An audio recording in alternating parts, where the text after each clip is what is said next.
रूपा अपने पति नामदेव और बेटी संध्या के साथ अजमेर में रहती थी। पति की नौकरी भी ठीक थी, 2 कमरों का अपना मकान भी था। रूपा ने संध्या को भी अच्छे स्कूल में डाल रखा था। नामदेव भी रूपा और संध्या की खुशी का ख्याल रखता था। सब कुछ ठीक चल रहा था, पर अचानक मानो रूपा की खुशियों को किसी की नजर लग गई। नामदेव को दोस्तों के साथ खाने पीने की आदत पड़ गई। वो अक्सर पार्टी करने के बहाने दोस्तों में शराब पर पैसा बहाने लगा। नामदेव रोजाना आधी रात तक नशे में चूर घर लौटता था। एक दिन, आपने लौटने में बहुत देर कर दी। आप रोजाना शराब पियोगे तो आपकी सेहत को नुकसान होगा। मुझे उपदेश मत दे, और मेरी डॉक्टर बनने की जरूरत नहीं है, ठीक है ना? मैं अपने दोस्तों के साथ जाता हूँ, तो तुझे क्यों तकलीफ हो रही है?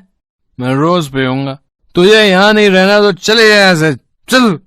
नामदेव की ये गंदी आदत बढ़ती जा रही थी। हर समय नशे में रहने की वजह से वो दिन में सोता रहता था, इसलिए उसे नौकरी से भी निकाल दिया गया। धीरे धीरे नामदेव ने अपना सब कुछ बेच दिया, यहाँ तक कि घर भी। अब वो रूपा और संध्या को लेकर एक किराए के घर में रहने लगा। रूपा परेशान रहने लगी। एक दिन, अरे ये संध्या के स्कूल से फीस का नोटिस। अब मैं क्या करूं? कहाँ से फीस के पैसे लाऊं? माँ, भूख लगी है, कुछ खाने के लिए है तो दे दो। रुक, मैं सब्जी वाले की दुकान से आलू लाकर तुझे रोटी बनाकर देती हूँ।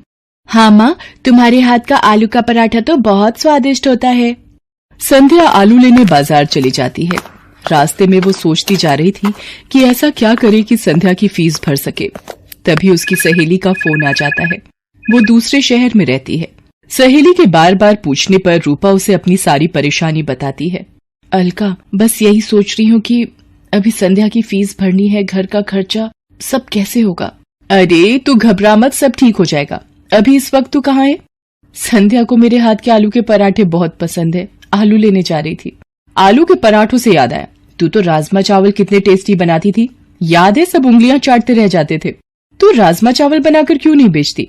इससे तेरी कमाई भी हो जाएगी, जिससे तू थोड़ा बहुत परिवार का खर्च उठा पाएगी। सहेली की बात रूपा के दिल में घर कर गई। उसे एक उम्मीद दिखाई दी, पर शुरुआत कैसे करे उसे अब यही सोचना था। अगले दिन उसने राजमा और चावल बनाए और पतीले में लेकर घर के पास सड़क के किनारे बैठ गई।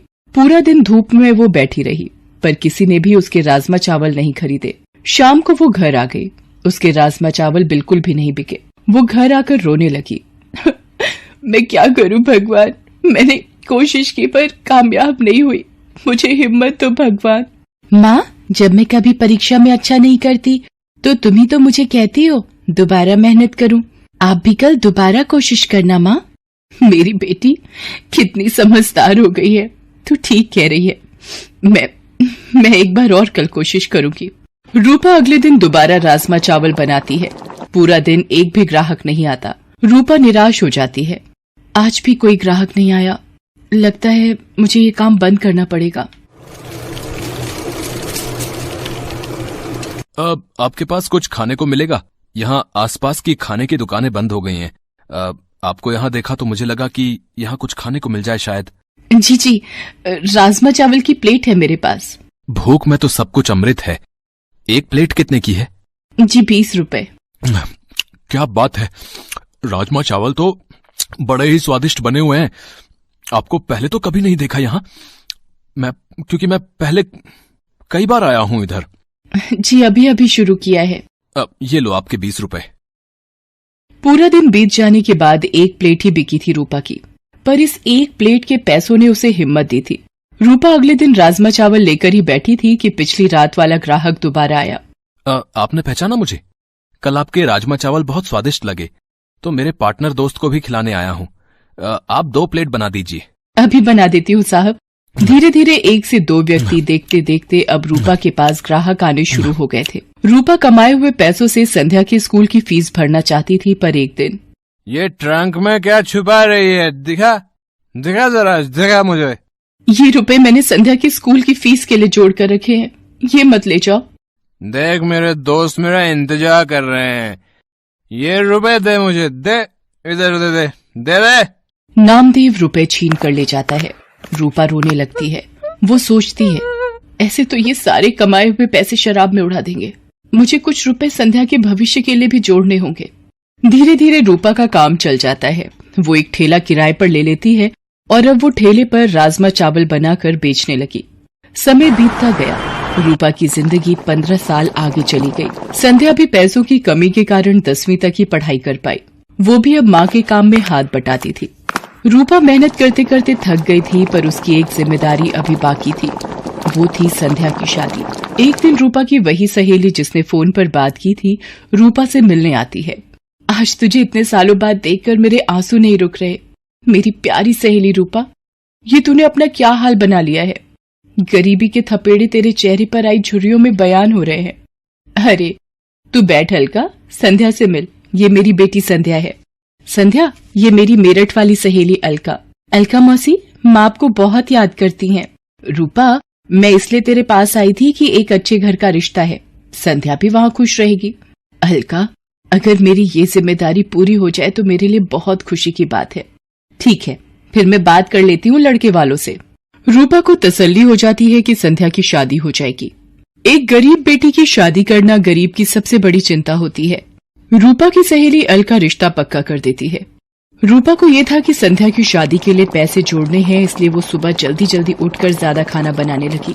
सुबह से लेकर रात तक ठेले पर खड़े रहना। एक दिन रूपा को चक्कर आता है और वो गिर पड़ती है। संध्या चिल्लाती है, माँ आंखें खोलो माँ, मैं अभी डॉक्टर को बुला कर लाती हूँ। I am sorry, she is no more. Body से ज्यादा काम लिया है इन्होंने। कमजोर शरीर ये झेल नहीं पाया, इसलिए बीपी बढ़ गया और हार्ट अटैक आ गया। संध्या की तो मानो जिंदगी ही रुक गई। उसकी माँ चली गई। वो बिलक बिलक कर रोने लगी। तभी नामदेव आ जाता है। वो भी मरी हुई रूपा के आगे रोने लगता है। संध्या उसे कहती है, बापू, मेरी माँ के शरीर को हाथ मत लगाओ। आज आपकी वजह से मेरी माँ इस दुनिया से चली गई। मुझे माफ कर दे मेरी बच्ची, मैंने ये क्या कर दिया प्रभु। रूपा, मुझे माफी मांगने का मौका भी नहीं दिया तूने। मेरे पापों के कारण तू चली गई। संध्या माँ की याद में दिन भर उदास बैठी रहती थी। नामदेव भी अब संध्या की चिंता में परेशान रहता था। वो कोई काम ढूंढने भी क्या जाता। सब उसकी पुरानी बुरी आदतों को जानते थे, इसलिए काम नहीं देते थे। एक दिन अलका रूपा से मिलने आती है और उसके मरने की खबर सुनकर वो भी बहुत दुखी होती है। वो नामदेव को संध्या के रिश्ते की बात बताती है। देखिए नामदेव जी, अब मेरी सहेली रूपा तो नहीं रही, पर संध्या की शादी की जिम्मेदारी अब आपको निभानी है। लड़के वाले जल्दी ही शादी करना चाहते हैं, आप सोचकर जवाब दे देना। अलका के जाने के बाद नामदेव सोच में पड़ जाता है कि उसके पास तो एक पाई तक नहीं जो वो संध्या की शादी कर सके। वो रूपा को याद करके रोने लगता है। तभी एक आदमी आता है।